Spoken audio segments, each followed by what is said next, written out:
Halloween was always one of my least favorite days of the year. I never had a lot of friends in middle school or high school, so I never really had any plans on Halloween.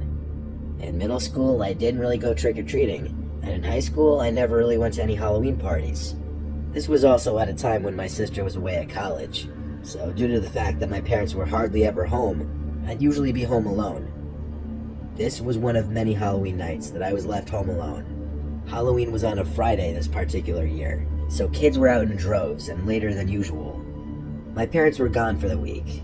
My mom left a bunch of bags of candy for me to hand to kids. I got kind of sick of the doorbell ringing every 5 minutes all day, so eventually I just poured an entire bag of candies into a plastic bowl we had in one of the kitchen cabinets.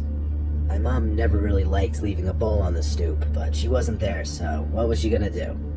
That lasted a good while because the constant ringing of the doorbell stopped for a couple hours at least, and when the bowl was empty, I refilled it. I wasn't expecting to hear the doorbell again the rest of the night because even if the bowl were emptied, I assumed people would know not to bother ringing the bell at a house with an empty bowl. So when the bell did ring again, I was not only surprised, but also felt a hint of annoyance. I ignored the first ring, but about 30 seconds later, there was another ring.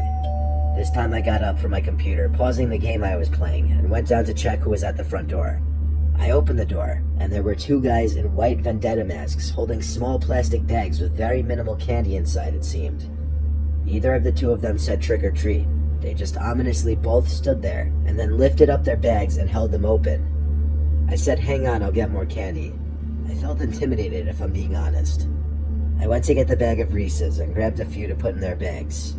When I dropped the candies in their plastic bags, one of them, I don't know which, asked in a monotone voice, "Are you home alone?" I said no, but with a stutter because the question scared me.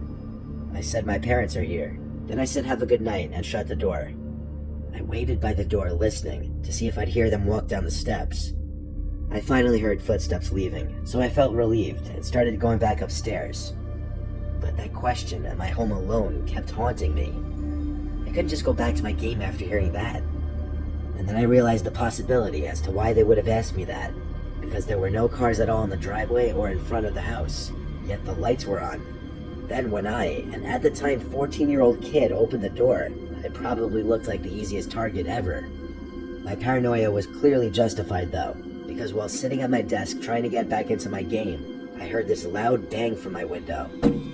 I was on the second floor, so clearly something was just thrown at the window. My heart started to pound the inside of my chest again. In response, I turned off the computer screen and desk lamp to bring darkness into the room. I then looked out the window, and though I couldn't see anything out there because it was too dark, another object was thrown at the window right in front of me, this one scaring me even more than the last. It sounded like a rock. I instantly felt this intensifying sense of danger. I ducked back down behind the window and left my bedroom. I didn't have a cell phone at the time, only an iPod Touch, so I had to get to the kitchen house phone. I crawled my way down the stairs so not to be seen through any of the windows. I got to the kitchen phone and dialed 911, but I think they saw even just the light from the little screen of the phone, because there was suddenly an aggressive banging on one of the kitchen windows. By now I was on the phone with 911 begging for help. As I crouch walked out of the kitchen and towards the back door, I screamed, realizing there was one of the guys in the vendetta masks on the other side of the back door, trying to open it. I started screaming into the phone for help, but around the same time, a familiar voice was calling from the other side of the front door. It was our next-door neighbor, Chris. I rushed to answer the door, and he came in, clearly happy to see I was okay. He took the phone from me and spoke to the police for me. He saw the two masked men enter my backyard from his kitchen window and saw them throwing multiple things at the windows of the house. By the time any police officers arrived at the house, those two masked men clearly knew better than to have stuck around. Chris invited me to sleep at his place for the night just to be safe. He was good friends with my dad before he moved, so he really didn't mind helping me. Having good relations with your neighbors may just save your life one day, you never know. What I do know is this experience made me hate Halloween just that much more.